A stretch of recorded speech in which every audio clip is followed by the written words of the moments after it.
Bonjour à tous, j'espère que vous allez bien, ça me gratte sous l'œil. Bien, j'ai pris beaucoup de retard. J'ai pris du retard parce que j'ai été en travaux dans la maison avec l'impossibilité d'enregistrer quoi que ce soit. Donc pas la possibilité non plus de faire sortir mon matériel parce que j'enregistre sur mon ordinateur directement. Donc ça a été un petit peu compliqué. Ça plus le fait qu'on vit un début d'année assez fou, je sais pas si c'est comme ça chez vous aussi, mais des demandes de rendez-vous à ne plus savoir quoi en faire, et puis la gestion des écoles avec des élèves qui sont très demandeurs et donc qui pareil me laissent pas beaucoup de répit. Tout ça pour vous présenter mes excuses pour ce retard. Les vidéos arrivent, vous n'allez pas être lésés de votre abonnement, mais voilà, c'est pour vous expliquer un petit peu ce qui se passe pour moi. Aujourd'hui, j'ai envie de vous parler, que c'est calme, parce que ça reprend cet après-midi, donc j'en profite. Aujourd'hui que c'est calme, j'ai envie de vous parler de clairvoyance. Alors, pas la clairvoyance au sens de vous allez apprendre à développer votre clairvoyance. Je pense qu'il y a suffisamment sur Internet, dans les livres et chez les différents thérapeutes, des moyens de développer sa clairvoyance. Des moyens qui fonctionnent plus ou moins bien. Non pas parce que ceux qui vous les apprennent sont mauvais, loin de là. Toutes les techniques sont bonnes, mais simplement parce que elles ne sont pas forcément adaptées à vous et que la vision que vous avez de la clairvoyance n'est pas forcément la bonne et que les déceptions du coup arrivent. Alors, je vais reprendre cette notion de clairvoyance dans notre petit rendez-vous d'aujourd'hui. Donc, lorsque on parle de médiumnité, d'intuition, de clairvoyance, de clairaudience, de clairsentience, il est essentiel de comprendre que la clairvoyance n'est pas le fait de voir l'invisible de la même façon que l'on voit le visible. Cette gomme, dans la matière, ressemble à ceci. Dans sa vibration et dans son énergie, elle ne ressemble pas à ceci. Donc, lorsque l'on parle d'avoir une gomme en clairvoyance, évidemment qu'on ne va pas avoir tous les détails de la matière. Ça va être subtil. Lorsque on vous dit de développer votre clairvoyance, souvent, la plupart des gens, alors pas forcément vous, mais la plupart des gens s'imaginent voir le monde comme ils voient le monde, c'est-à-dire voir le monde invisible comme ils voient le monde visible. Or, il y a de très grosses différences. La clairvoyance, ce sont déjà des années de pratique pour arriver à juxtaposer deux mondes, c'est-à-dire sur mon monde physique que je vois, je vais pouvoir juxtaposer l'invisible que je vois aussi, parce que je fais une projection de mon écran mental sur le monde visible. Cette projection d'écran mental, elle pose problème pour beaucoup de gens. Et c'est peut-être votre cas. Je vais essayer d'être assez précise dans tout ce que je vais énumérer aujourd'hui. Lorsqu'on parle d'écran mental, la plupart des gens se disent que, possiblement, il y a l'imagination, le mental et des choses que je crée. Et que ça, je n'ai pas le droit de les prendre en considération dans ma clairvoyance. Le problème lorsque vous faites ça, c'est que vous écartez tout ce que vous avez vu. Absolument tout. Tous les petits détails subtils qu'amènent la clairvoyance et la médiumnité sont noyés dans votre imagination et dans votre mental. Dans toutes les informations que vous recevez, il y a des éléments médiumniques et en balayant tout ce qui vous semble être pas médiumnique, pas intuitif, pas de l'ordre d'eux, eh bien, vous coupez tout en fait. J'apprends toujours à mes élèves que je préfère qu'il y ait trop de mental que rien du tout. Parce que dans les éléments qui s'amènent en imagination et en mental, eh bien, dedans, il y a des éléments médiumniques. Et que la différence à faire, elle est dans le tri des informations. L'imagination n'est rien d'autre que de la médiumnité. Lorsque j'imagine quelque chose, l'image m'est envoyée. Je ne peux pas dissocier l'être humain que je suis de la médiumnité que je reçois. Je ne suis pas un tuyau vide, jamais, personne. Il y a toujours des éléments qui me sont amenés, qui viennent d'un film que j'ai vu, d'une chanson que je connais, de quelque chose que j'ai vu, qui va être empreint de cette réalité que je connais, mais qui est l'information juste à donner à la personne. C'est important de comprendre que la clairvoyance est le fruit d'une construction énergétique qui a été prise dans votre référentiel, cerveau, mémoire, souvenir de cette vie ou d'une autre, qui est réadapté à la situation que vous êtes en train de regarder. On va avoir des représentations similaires entre nous, parce qu'elles portent des souvenirs d'égrégores, des souvenirs de vie antérieure. Donc, nous avons tous des référentiels communs. Ce que je vais voir ne sera jamais la réalité. D'ailleurs, ce stylo n'est pas la réalité. Moi, je le vois turquoise. Certains vont le voir vert, d'autres vont le voir bleu. Il écrit bleu à la base. Mais d'autres vont le voir, je sais pas, il y a des noms pour les couleurs un peu spécifiques, ok? Et puis, si quelqu'un est daltonien, il va le voir gris ou rouge. Je sais plus exactement au niveau daltonien ce qui se passe au niveau du bleu, ou marron, ou voilà. Tout le monde, et pourtant, on s'accorde à dire que ce stylo est bleu. Il est bleu-vert, il est bleu turquoise, il est bleu je ne sais pas quoi, il est dans ce qu'on voit, mais c'est un stylo bleu. Ok? Donc, la façon dont on le voit n'est pas la réalité. C'est ma réalité. Donc, je projette ma conception du monde au regard de qui je suis selon des codes. En médiumnité, c'est la même chose. La clairvoyance ne sera jamais de voir l'invisible comme vous voyez tous les éléments qui sont sur cette vidéo. Et lorsque dans votre clairvoyance, vous verrez des éléments, des détails, vous allez voir des formes, vous allez voir des couleurs, vous allez voir des objets qui vont apparaître, disparaître. C'est très fugace, c'est très furtif.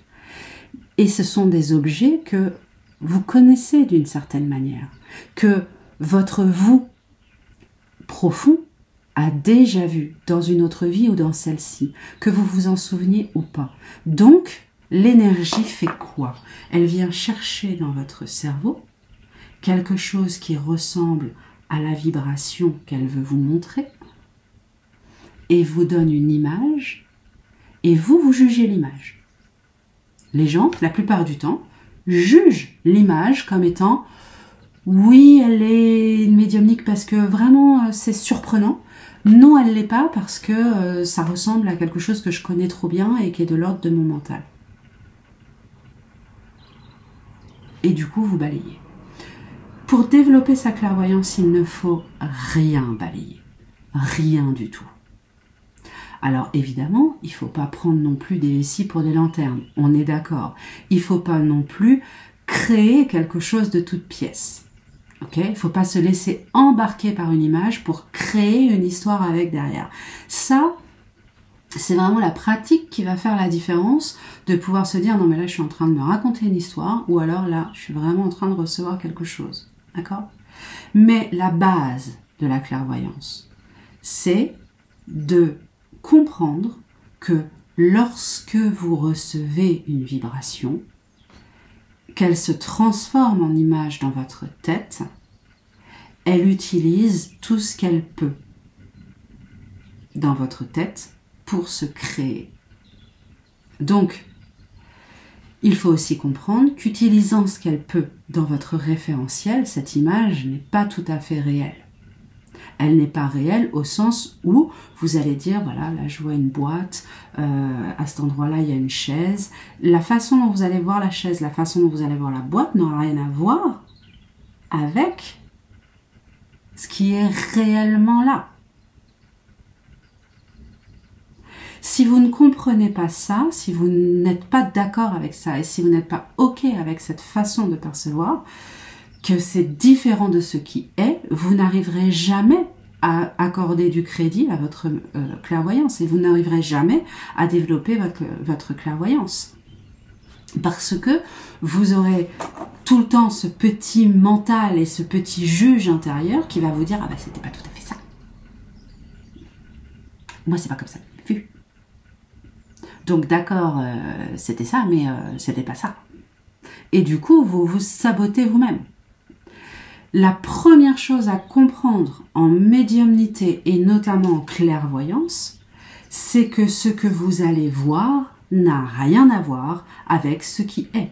Et si vous partez de ce principe-là et que vous êtes d'accord avec ce principe-là, là vous allez développer une clairvoyance beaucoup plus fluide.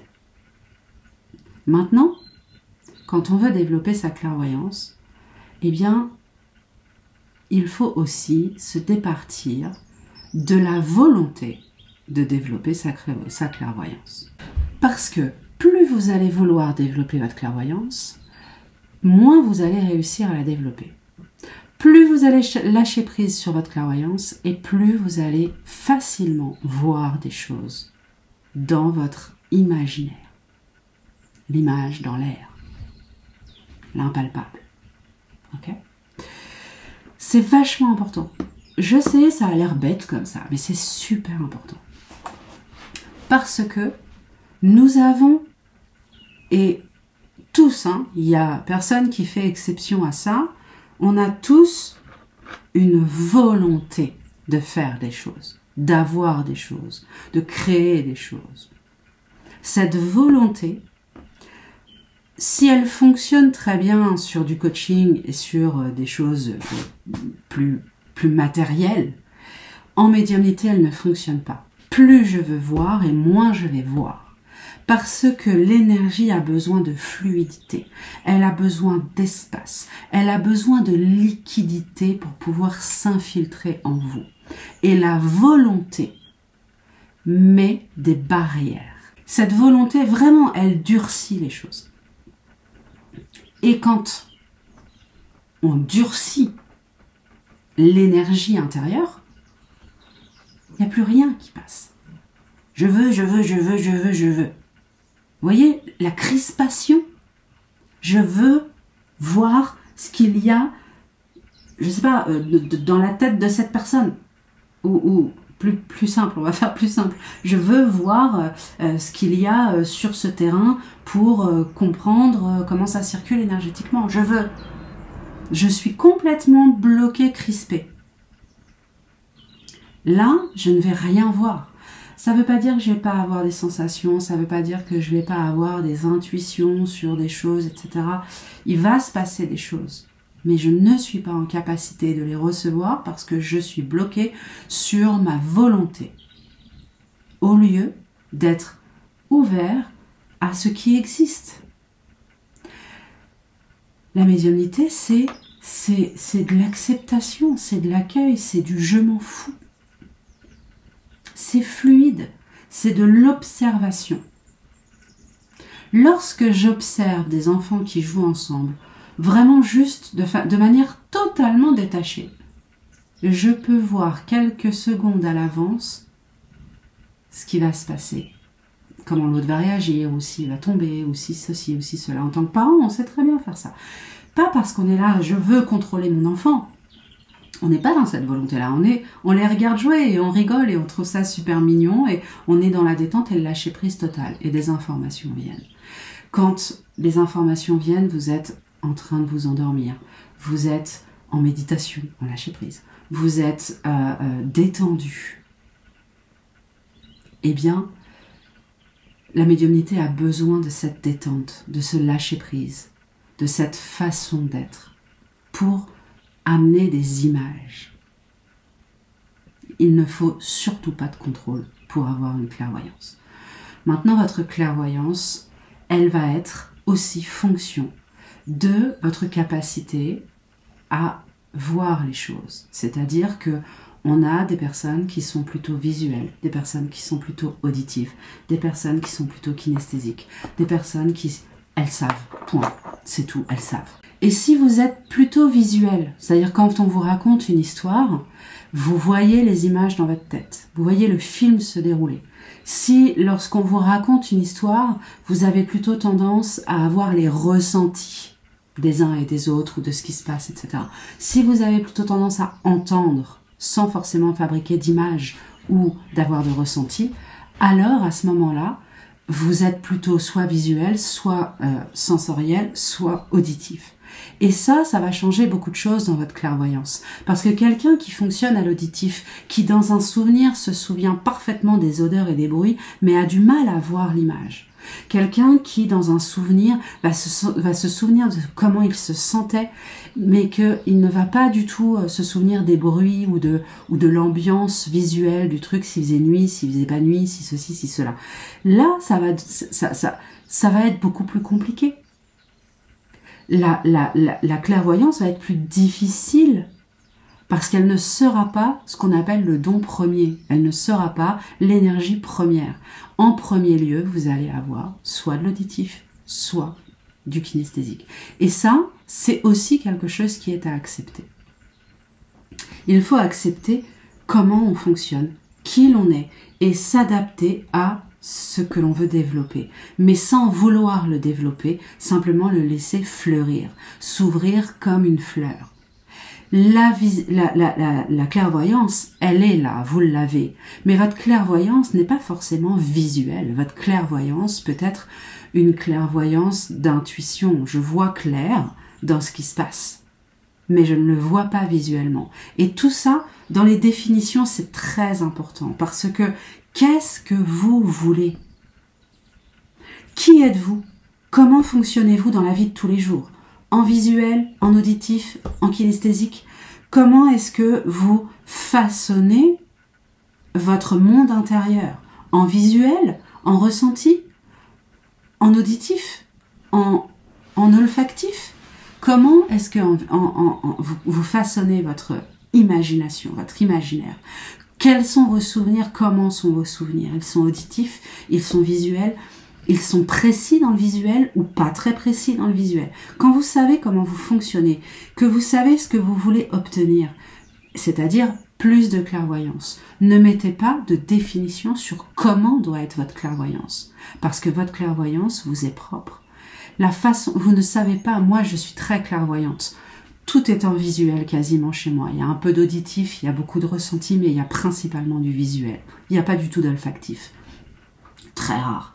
Mais ma façon à moi de gérer ma clairvoyance, de voir, vous ne savez pas comment elle est. Vous vous en faites une idée, vous vous en faites une fausse idée. C'est une fausse idée que vous avez de la clairvoyance. Ma clairvoyance n'est pas toujours de la même façon. Je ne vois pas toujours pareil. Et ça, c'est parce que j'accepte que la clairvoyance se fasse comme elle a envie de se faire en fonction de l'énergie qui arrive. Donc, ne mettez aucune définition sur votre clairvoyance, ne mettez pas de jugement sur la façon dont vous voyez et la façon dont vous devriez voir, parce que plus vous faites ça, plus vous bloquez.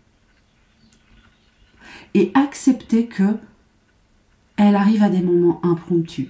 Acceptez que parfois, juste, vous savez et vous n'avez pas besoin de voir. La clairvoyance n'est pas le summum de la médiumnité. C'est faux. C'est faux. La médiumnité, c'est la médiumnité, peu importe comment elle vous arrive. Donc, si vous souhaitez développer votre clairvoyance, commencez par vous connaître dans votre voyance, dans votre façon de voir les choses, de vous souvenir, dans votre imaginaire, dans votre façon de mettre en l'air les images, de les garder dans votre tête. Et lorsque